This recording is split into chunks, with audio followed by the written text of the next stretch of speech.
Hi, my name is Amit Patel. I'm a postdoctoral research fellow at George Mason University. This work is coming out of my dissertation on slums in India.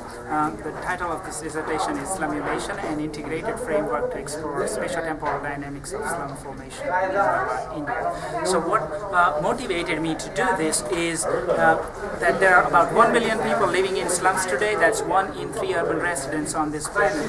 And it's a large enough problem, if you call that as a problem, and I'm saying this because it's a solution for those who live there in terms of their housing.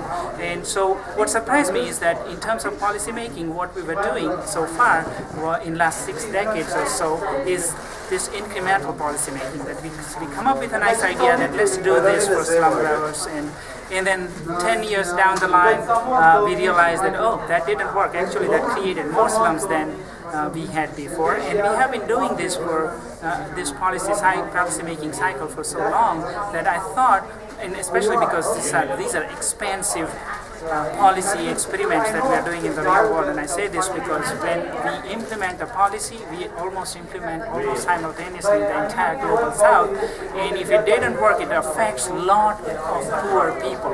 And I was concerned that if we can anticipate some of the policy outcomes before we actually implement them in the real world, that would be nice. So this Slumulation is the model that is kind of an urban laboratory where urban planners and policymakers can test their policy ideas and ask what-if question. What if migration rate to this city doubled in next decade? What if I reduce the minimum lot size to half than what it is now? And so answer these kind of questions in a simulated environment. And if my simulation shows some kind of a surprise that actually it reduced slums, then you might have some more confidence to implement the policy, versus you get some unanticipated outcome of slum formation in terms of slum formations.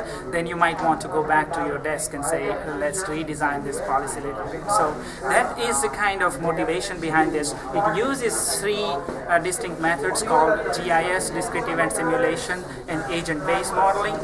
What GIS does is provides all the housing environment information, housing prices, number of units available in the market at what price, etc.